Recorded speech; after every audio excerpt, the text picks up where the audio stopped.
सुप्रभात। आज हम हिंदी सुलभ भारतीय कक्षा 7वीं का पाठ 2 फूल और कांटे नामक कविता का सुर लय से उच्चारण करेंगे एवं उसके सरल भावार्थ का अध्ययन करेंगे।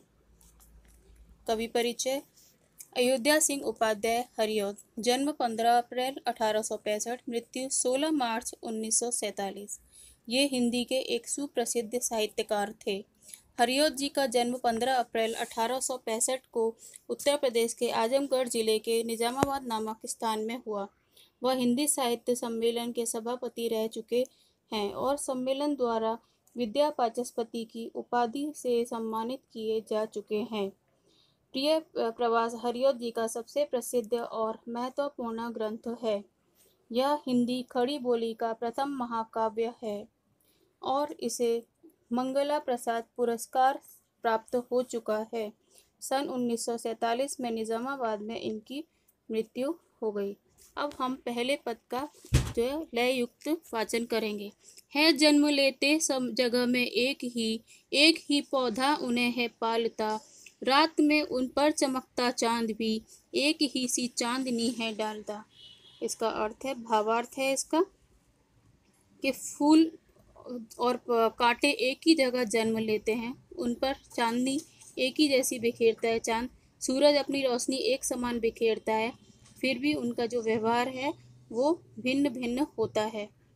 इसमें शब्दों का अर्थ है जगह का स्थान, पालता का पालना, चांदनी डालता है यानी कि चांदनी बिखेरता है, रात में चांद जो है अपनी चांदनी एक समान बिखेरता है।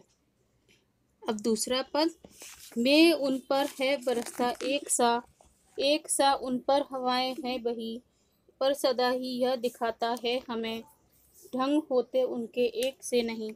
अर्थात कि रात में जो है एक समान बरसता है, यानी कि बरसात की बूंदें जो है उन पर एक समान पड़ती हैं, हवा भी सदा उन पर साथ एक जैसा व्यवहार करती है, एक जैसी बहती है, पर उनका जो व्यवहार है, उनका जो तरीका है वो सदा ही जो है वो दोनों का विपरीत होता है। यहाँ पर शब्दों के अर्थ है मेह का बादल, सदा का हमेशा, ढंग का तरीका, बही का पहना।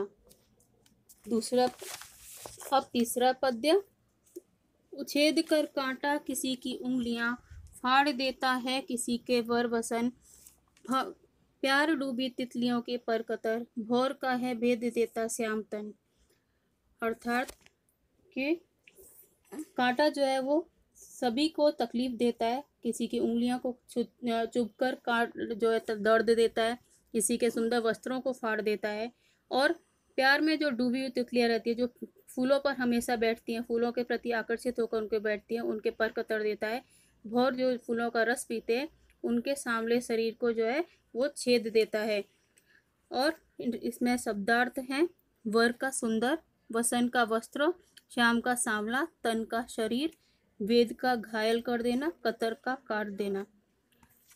तो अब चौथा पद्य, फूल लेकर तितलियों को गोद में, भौर को अपना अनूठा रस पिला, निज सुगंध और निराले रंग से है सदा देता कलीजी की खिला।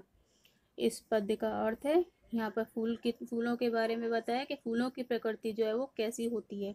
फूल तितलियों को जो है प्यार से गोद में लेता है, भौरों को अपना मधुर मीठा शहद पिलाता है, और अपनी जो है सुगंध और अपने निराले रंगों से सभी का जो है मन प्रसन्नचित कर देता है। सभी उस फूलों को देखकर प्रसन्न होते हैं।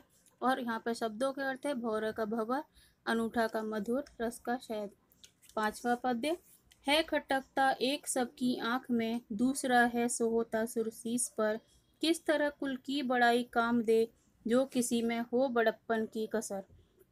अर्थात कि इनकी प्रकृति अलग है, जबकि इनका पालन पोषण एक ही पेड़ पर हो रहा है।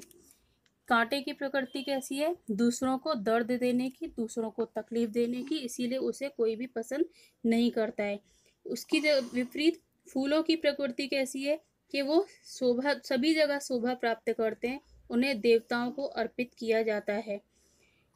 इसके साथ ही जो है जो अच्छे कुल में पैदा रहते हैं उस व्यक्ति में भी अगर गुण अच्छे नहीं है तो उसके जो अगर नहीं है तो वो व्यक्ति प्रसिद्धि प्राप्त नहीं कर सकता है। इसमें शब्दों के अर्थ है सोता का शोभा देना।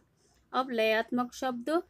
पालता डालता, बही नहीं, तन वसन, पिला खिला। धन्यवाद।